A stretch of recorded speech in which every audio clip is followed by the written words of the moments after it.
بسم اللہ الرحمن الرحیم۔ اس سے پہلے میں اپنے ویڈیوز کے اندر مفتی طارق مسعود اور علی انجینئر کے جو عقیدوں میں خرابی ہے اس کی وضاحت کر چکا ہوں۔ آج مفتی طارق مسعود کا ایک ایسا ویڈیو میرے سامنے آیا کہ میری عقل حیران ہے کہ ان لوگوں کے پاس علم غیر نافع ہے، علمی خیانت کرتے ہیں اور لوگوں کو شرک کی تعلیم دیتے ہیں اور شرکیہ عقائد کے اوپر پردے ڈالتے ہیں، اور جو شرکیہ عقائد ہیں ان کو عین ایمان بنا کر اور توحید بنا کر پیش کرتے ہیں۔ یہ پیشہ ور بھی ہیں مفتی طارق مسعود، یہ سارے، اور نبی علیہ السلام کی قبر کی زندگی کے بارے میں ان کے کنسیپٹ بالکل کلیئر نہیں ہے۔ کبھی اسی قبر کو برزخ کہتے ہیں، کبھی جو صلاۃ والسلام کے یہ اعمال ہیں کہتے ہیں کہ نبی علیہ السلام کے اوپر پیش کیے جاتے ہیں، نبی علیہ السلام کو ہمارا صلاۃ والسلام پہنچا دیا جاتا ہے۔ یہ سارے مشرکانہ عقیدے ہیں۔ حق عقیدہ یہ ہے کہ ہمارے ہر قسم کے اعمال صلاۃ والسلام کے ہوں یا جو بھی ہمارے اعمال ہیں، جو ہم عمل کرتے ہیں وہ اللہ کے پاس جاتے ہیں۔ اللہ ہماری دعاؤں کو سنتا ہے، فرشتے ہمارے اعمال لکھتے ہیں، کوئی لفظ انسان نہیں بولتا ہے مگر لکھ لیا جاتا ہے اور وہ فرشتے اوپر لے کے جاتے ہیں۔ ایک پورا نظام اللہ کا چل رہا ہے۔ تو ان لوگوں کے کنسیپٹ اس حوالے سے کلیئر نہیں ہیں۔ پہلے یہ مفتی مسعود صاحب کا یہ آپ کلپ سنیں اور اس کے بعد پھر میں اس کے اوپر تبصرہ کروں گا۔ فضائل اعمال میں شرک ہے، بکواس کرتے ہیں، فضول باتیں کرتے ہیں۔ فضائل اعمال میں توحید ہے، شرک نہیں ہے۔ جو کرامتیں ہیں ان کا شرک سے کوئی تعلق نہیں ہے۔ گزارش عرض ہے یہ سوال و جواب کا سیشن تھا۔ کتنا زبردست سوال کیا ہے پوچھنے والے نے کہ فضائل اعمال، یہ زکریا صاحب کی کتاب ہے جس کو تبلیغی نصاب بھی کہتے ہیں، اس کے اندر کیا شرکیہ باتیں ہیں؟ چونکہ یہ بات پھیلی ہوئی ہے ہماری دعوت کی وجہ سے بھی، اور ویسے بھی کچھ لوگ جب اس کو پڑھتے ہیں تو ان شرکیہ واقعات اور کہانیوں کے اوپر ان کا ماتھا ٹھنکتا ہے تو سوال کرتے ہیں۔ بالکل اسی طرح کا سوال ڈاکٹر ذاکر نائک کے سیشن میں کسی خاتون نے کیا تھا، میں نے وہ سوال سنا ہے، اور ڈاکٹر ذاکر صاحب نے جس انداز سے وہاں بھی علمی خیانت کی ہے وہ بھی اپنی مثال آپ ہے۔ اٹھے ہیں جواب دینے کے لیے، ٹانگیں کانپ رہی تھیں اور باڈی لینگویج ساتھ نہیں دے رہی تھی ان کا، جس طرح ویسے کتنے اعتماد کے ساتھ سوالوں کے جواب دیتے ہیں، لیکن جب فضائل اعمال کے بارے میں پوچھا گیا، تبلیغی نصاب کے بارے میں پوچھا گیا کہ اس کے اندر ایسی روایتیں ہیں جس میں شرک ہے، تو ڈاکٹر ذاکر نائک کہتے ہیں کہ عام طور پر میں ایسے سوالوں کا جواب نہیں دیتا ہوں۔ کیوں نہیں دیتے ہیں بھائی؟ لوگ تو سوال کرتے ہیں اور آپ جواب کیوں نہیں دیتے ہیں؟ ہندوؤں کے سوالوں کا جواب دیتے ہیں، کرسچن کے سوالوں کا جواب دیتے ہیں، تو مسلمانوں کے سوالوں کا جواب کیوں نہیں دیتے ہیں؟ دوسروں کے بتوں کو توڑنا اور اپنے بتوں کی حفاظت کرنا اور اس سے آنکھیں چرانا، یہ کوئی علمی کام نہیں ہوتا ہے، یہ علماء کا کام نہیں ہے، بلکہ ایسے علماء کے اوپر تو بڑی سختی کی گئی ہے کہ جو علم کو چھپائیں۔ تو اس پر کہتے ہیں کہ ہاں کچھ ایسی چیزیں ہیں، لیکن اس کا یہ مطلب نہیں ہے کہ بالکل ہی آپ اس کو رد کر دیں، بھائی ہیں اور یہ ہیں اور وہ ہیں، یعنی اس کا دفاع ہی کیا ہے ڈاکٹر ذاکر نائک نے۔ لیکن یہاں مفتی مسعود صاحب نے تو حد کر دی، کہتے ہیں کہ جو لوگ کہتے ہیں کہ فضائل اعمال میں شرک ہے وہ بکواس کرتے ہیں، وہ فضول باتیں کرتے ہیں۔ حالانکہ بکواس تو خیر میں کیا کہوں، انہوں نے جواب جو دیا ہے وہ صحیح معنوں میں بکواس ہے اور فضول ہے، اور کہتے ہیں توحید ہے۔ کتنا بڑا جھوٹ! کیونکہ فضائل اعمال جو ہے وہ شرک کا ایک پورا دفتر ہے، سمجھ لیجیے۔ اتنے شرکیہ واقعات ہیں، اور زکریا صاحب شروع میں لکھتے ہیں کہ یہ وہ واقعات ہیں جن کو ایک مرتبہ پڑھنے سے چھوڑنا نہیں ہے، بلکہ پڑھتے رہو، بار بار پڑھتے رہو تاکہ تمہارا ایمان مضبوط رہے۔ یعنی جو کسی کہانیوں کے اندر کفر و شرک انہوں نے پھیلایا ہے وہ تمہارا ایمان مضبوط رہے۔ اور زکریا صاحب لکھتے ہیں کہ یہ کتاب میں نے ان دنوں میں لکھی ہے جب میرے معالج نے مجھے ذہنی کام کرنے سے روک دیا تھا کہ اب آپ ذہنی کام نہیں کریں گے۔ تو کہتے ہیں میں نے سوچا اب کیا کروں، پھر میں نے فضائل اعمال لکھنا شروع کر دیا۔ اندازہ لگائیے اس سے بڑا بھی کوئی ذہنی کام ہو سکتا تھا، لیکن زکریا صاحب نے اس کے اندر بہت ہی شرکیہ واقعات لکھے ہیں۔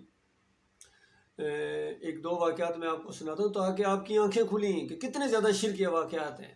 باقی قرآن بھی ہے، حدیث بھی ہے، وہ تو اللہ کی کتاب ہے اور اللہ کے رسول صلی اللہ علیہ وآلہ وسلم کی باتیں ہیں، اس میں ان کا کیا کمال ہے؟ ان کا کمال یہ ہے کہ جو انہوں نے اس کے اندر شرکیہ واقعات ڈالے ہیں۔ کہتے ہیں ایک نوجوان تھا، ہر قدم کے اوپر درود پڑھتا تھا۔ تو پوچھنے والے نے پوچھا کہ آپ یہ عمل سنت کی وجہ سے کرتے ہیں یا کسی اور وجہ سے؟ اس نے کہا کہ میں اور میری ماں حج کے اوپر جا رہے تھے، راستے میں کہتے میری ماں کا انتقال ہو گیا، اس کا پیٹ پھول گیا، سوج گیا اور منہ بھی کالا ہو گیا، تو میں سخت پریشان ہو گیا کہ اب میں کیا کروں۔ کہتے ہیں تامہ کی طرف سے، یثرب کی طرف سے ایک بادل آیا، قریب آتا گیا اور ایک نورانی چہرہ شخص اس کے اندر سے نکلے ہیں، اور انہوں نے ان کی ماں کے منہ کے اوپر ہاتھ پھیرا، منہ کی کالک اور سوجن ختم ہو گئی، پیٹ کے اوپر ہاتھ پھیرا، پیٹ کی سوجن بھی ختم ہو گئی اور جانے لگے۔ تو میں نے پوچھا کہ آپ کون ہیں، آپ نے میری یہ مشکل کشائی کی ہے، آپ اپنا تعارف تو کرا کے جائیں۔ تو انہوں نے پلٹ کر دیکھا اور کہا کہ پہچانا نہیں ہے، میں تمہارا نبی محمد صلی اللہ علیہ وآلہ وسلم ہوں، اور میں ہر اس بندے کی مشکل کشائی کرتا ہوں جو درود زیادہ پڑھتا ہے۔ تو اس وجہ سے کہتے ہیں کہ میں نے درود زیادہ پڑھنا شروع کر دیا۔ بتائیے اس واقعے کے اندر پہلی بات تو یہ ہے کہ نبی علیہ السلام کی بہت زیادہ گستاخی ہے، کیونکہ صحیح روایت کے اندر عائشہ رضی اللہ تعالیٰ عنہا کے قسم اٹھا کے کہتی ہیں کہ نبی علیہ السلام نے پوری زندگی کسی غیر محرم عورت کو چھوا تک نہیں، اور یہاں یہ پیٹ اور منہ کے اوپر ہاتھ پھیروا رہا ہے زکریا صاحب۔ پھر دیکھیے نبی علیہ السلام کو عالم الغیب بھی بنا دیا کہ ان کو پتہ چل گیا کہاں وہ میرے جاننے والے یا میرے امتی کے اوپر مصیبت آئی ہے۔ اس کے بعد پھر تصرف والا بھی وہاں سے آ کے مشکل کشائی بھی کی اور بالکل سب کچھ کیا۔ تو بتاؤ کہاں سے وہ عقیدہ وہ کدھر چلا گیا کہ اللہ سے ہونے کا یقین اور مخلوق سے نہ ہونے کا یقین۔ تو اس طرح کے واقعات ان کے اندر۔ ایک اور چھوٹا سا واقعہ سن لیجیے۔ کہتے ہیں ایک تبلیغی جماعت جا رہی تھی ایک قبر کے قریب، کسی مزار کے قریب انہوں نے قیام کیا، اور وہ قبر والے نے دیکھا کہ میرے مہمان آئے ہیں۔ غور کیجیے، قبر والے نے دیکھا کہ میرے مہمان آئے ہیں، اور میں زندگی میں اتنا سخی تھا، میں لوگوں کو مہمان نوازی کیا کرتا تھا، اور اب میں مرنے کے بعد میرے پاس تو کچھ نہیں ہے، لیکن کیا کیا جائے۔ پھر ایسی زبردست ترکیب اس مردے کے ذہن میں آئی، اور وہ اس نوجوان کے خواب میں آئے ایک جو قافلے والا تھا، اس کو کہنے لگے کہ تو اپنا اونٹ میرے بختی اونٹ سے بدلی کرنا چاہتا ہے؟ تو انہوں نے کہا کر لو جی۔ تو کہتے ہیں ایک دم اس مردے نے، اس بزرگ نے پتہ نہیں انگلی سے یا پتہ نہیں کس طریقے سے ان کے بختی اونٹ کو یا دوسرے اونٹ کو، عام اونٹ کو نہر کر دیا، خون جاری ہو گیا۔ ظاہر بات ہے قافلے والے ایک دم اٹھے کہ اب تو یہ زندہ نہیں رہے گا، اس نے تو گرنا ہے، مرنا ہے۔ تو اس کو پھر کاٹا اور پھر کھایا اور یعنی سب کچھ کیا، گویا میت کی طرف سے ضیافت ہو گئی ہے۔ اور پھر صبح اگلی منزل کی طرف جب جا رہے تھے تو آگے سے ایک نوجوان بختی اونٹ کے اوپر دوڑا چلا آ رہا ہے، اسی نام کو پکار رہا ہے کہ اس نام کا اس قافلے کے اندر کون آدمی ہے۔ کہتے ہیں میں نے کہا میں ہوں۔ تو انہوں نے کہا بھی آپ نے کسی کے ساتھ کوئی تبادلہ کیا اونٹ کا؟ تو انہوں نے کہا ہاں بھائی رات کو خواب میں ایک معاملہ پیش آیا۔ تو انہوں نے کہا خواب؟ ہاں میرے والد صاحب تھے، پہلے آپ کی خواب میں آئے، پھر میرے پاس گھر میں آئے ہیں اور مجھے کہا ہے کہ تم میرے بیٹے ہو، یہ جو وراثت میں بختی اونٹ چھوڑ کے مرا ہوں یہ نہ دینا چاہو تو زور تو نہیں ہے، لیکن اگر تم مجھے میرے اصلی بیٹے ہو اور میری عزت رکھنا چاہتے ہو تو میں نے فلاں قافلے والوں کا انہی کا اونٹ کھلا دیا ہے، اور میں نے طے کیا تھا کہ بختی اونٹ میں تمہیں دوں گا، وعدہ کیا تھا، تو لہٰذا یہ اونٹ لے جاؤ، اور فلاں نوجوان کو تیرا نام لے رہے تھے تو یہ تم لے لو۔ یہ معاملہ زکریا صاحب لکھتے ہیں اس واقعے کے بعد کہ ہو سکتا ہے کسی کے دل میں یہ خیال آئے، اندازہ لگائیے کیسا شیطان کا طریقہ واردات ہے، کیونکہ اکثریت تو جہل ہوگی، وہ تو یہ خیال بھی نہیں کریں گے کہ مرنے کے بعد حضرت نے اونٹ کیسے ذبح کر دی، لیکن ممکن ہے کسی کے ذہن میں آ جائے، کوئی کروڑوں خربوں میں کوئی ایک ہو جو سوچنے والا ہو، ابھی اس کو بھی پکڑنا ہے اس جال کے اندر، شرک کے جال کے اندر۔ تو زکریا صاحب لکھتے ہیں ہو سکتا ہے کسی کے ذہن میں یہ خیال آئے کہ مرنے کے بعد حضرت نے اونٹ کیسے ذبح کر دیا۔ تو کہتے ہیں عالم ارواح میں ایسے واقعات ممکن ہیں۔ یہ دو لفظ بول کے گویا معاملہ اس کو پھر جو ہے مشکوک بنا دیا کہ عالم ارواح۔ اگر کوئی کہتا کہ عالم یعنی خواب کے اندر اس طرح قافلہ جا رہا تھا، خواب کے اندر اونٹ کھایا، تو بات سمجھ میں آتی ہے، لیکن یہاں تو دنیا میں پورا اونٹ کھا گئے، اور کہتے ہیں عالم ارواح میں ایسے واقعات ممکن ہیں۔ یہ عالم ارواح تھا۔ اللہ کے بندو غور کرو، یہ ہیں جنہوں نے شرک کے جال بچھائے ہیں اور اس امت کو کفر و شرک کی لت پت کے اندر جو ہے ڈالنے میں انہی مفسرین کا انہی واقعات کو پڑھتے ہیں اور پڑھاتے ہیں، چاہے طارق جمیل ہوں، چاہے یہ تبلیغی نصاب والے ہوں جتنے یہاں رائے گنج میں ہوں، یا نظام الدین میں وہاں ان کا اجتماع ہوتا ہے، بنگلہ دیش میں لاکھوں کا اجتماع ہوتا ہے، پاکستان میں لاکھ گٹھے ہو گئے، اور جن کو خوب بنا سوار کے یہ ہمارے علی انجینئر بھی پیش کرتے ہیں، کہتے ہیں رائے گنج میں عام نماز جو ہے مکہ سے زیادہ یہاں اجتماع ہوتا ہے، زیادہ نمازی ہوتے ہیں۔ بھائی مکہ کے ساتھ تو مقابلہ کس لیے کر رہے ہو؟ مکہ کے ساتھ مقابلہ کرنا یہ کوئی معمولی جرم ہے؟ اور یہاں جتنے گٹھے ہوتے ہیں، چاہے لاکھ گٹھے ہو جائیں یا 1.25 ہو جائیں یا 50 لاکھ ہو جائیں، سارے کے سارے شرکی عقیدے والے، کوئی ایک ان کے اندر مومن نہیں ہے، کوئی ایک مومن نہیں ہے، سارے کے سارے اسی کے اوپر گٹھے ہوئے ہیں۔ اللہ یہ کہ جب صحیح بات کسی کے سامنے آئے اور کسی کے اندر ایمان کی رمق ہو تو وہ ایمان کی طرف آ جائے، ان کی اکثریت آنے والی نہیں ہے۔ مجھے یاد ہے لاہور میں ایک مرتبہ کسی مسجد میں اکٹھے ہوئے، وہ دعا سی مانگ رہے تھے اپنے اس فضائل اعمال پڑھنے کے بعد، تو میں نے کہا حضرت اگر اجازت ہو تو کچھ عرض کروں، تو اس کے بعد انہوں نے کہا ہاں بولیں۔ تو میں نے 2-3 واقعات یہی سنائے، میں نے کہا آپ کی کتاب کے اندر تو یہ واقعات ہیں۔ تو ایک صاحب انتہائی غصے میں کہتے ہیں آپ کو کس نے اجازت دی ایسی باتیں کرنے کی؟ میں کہا آپ کے امیر صاحب، وہ سامنے پوچھ لو، یہ انہوں نے اجازت دی ہے، میں نے پہلے اجازت مانگی ہے تب میں نے یہ بات بیان کی ہے۔ تو وہ اس کو بھی بالکل دبا گئے، انہوں نے کہتے ہم تو بھائی وہ سیکھنے سکھانے کے لیے آئے ہیں، ہم تو وہ علماء سے پوچھو، جا کے علماء سے پوچھو۔ تو اتنی دیر میں دوسرا صاحب آئے، ان کا بھی روٹی تیار ہے، روٹی کے لیے دوڑ پڑے۔ پھر اس کے بعد وہاں ایک صاحب بیٹھے رہے، وہ کوئی پڑھے لکھے محسوس ہو رہے تھے، اور انہوں نے مجھے اپنے پاس بلایا، کہتے ہیں میں ریٹائرڈ ڈی ایس پی ہوں، اور آپ کا سوال اور آپ کی باتیں بڑی زبردست تھیں، یہ معمولی نہیں ہے جس طرح ان باتوں کو ٹال دیا جائے۔ اور یہ سارے اٹھ کے چلے گئے ہیں، ہم اس گاڑی میں سوار ہیں جس کا ڈرائیور ہے ہی کوئی نہیں۔ اور کہتا ہے یہ ساری کارگزاری میں جب واپس جاؤں گا تو لوگ جو وہاں کچھ بیٹھے ہوئے ہیں جہاں ہم نے جانا ہے ان کو میں بتاؤں گا۔ بالکل اسی طرح کا واقعہ وہاں کراچی میں بھی پیش آیا۔ کراچی یونیورسٹی میں میں وہاں امتحان کے لیے جب گیا تو وہاں بیٹھے ہوئے تھے اسی طریقے سے، میں نے اپنی صلات پڑھی اور اس کے بعد ان کے قریب ذرا ہو گئے، یہ بھی دعا مانگ رہے تھے، اور دعاؤں کے الفاظ یہ تھے کہ دیکھو بھائیو محنت کرنی ہے، یہ کرنا ہے، وہ کرنا ہے، دیکھو یہی وہ کلمہ ہے جس کو صحابہ کرام پڑھا کرتے تھے، ان کو اللہ نے بڑی عزت دی، ہم بھی وہی کلمہ پڑھتے ہیں لیکن مسلمان پوری دنیا میں ذلیل و خوار ہو رہے ہیں، تو ہمیں وقت لگانا ہے، محنت کرنی ہے۔ اس طرح کے آخری جملے بول رہے تھے۔ تو میں نے کہا حضرت کچھ عرض کروں؟ کہتے بولے۔ میں نے کہا کلمہ تو وہی ہے، لیکن صحابہ کرام کلمہ جب پڑھتے تھے تو ان کے ہاتھ میں قرآن ہوتا تھا، میں نے وہاں مسجد میں جو قرآن تھے ان کی طرف اشارہ کیا، اور آپ کے ہاتھ میں فضائل اعمال ہے، تبلیغی نصاب ہے، تو یہ فرق ہے۔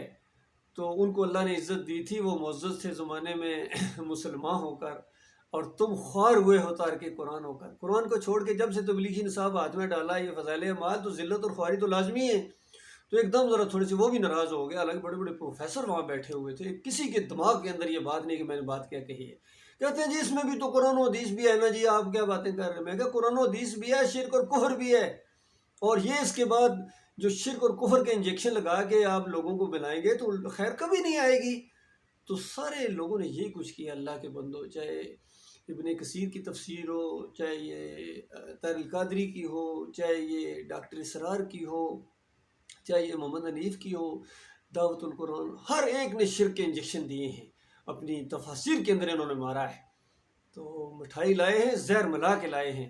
تو اس طریقے سے مفتی مسعود صاحب کہہ رہے ہیں کہ اس کے اندر توحید ہے، اس کے اندر توحید ہے، اور توحید کے بھی جملے ہیں کچھ، لیکن شرک کفر کہاں جائے گا؟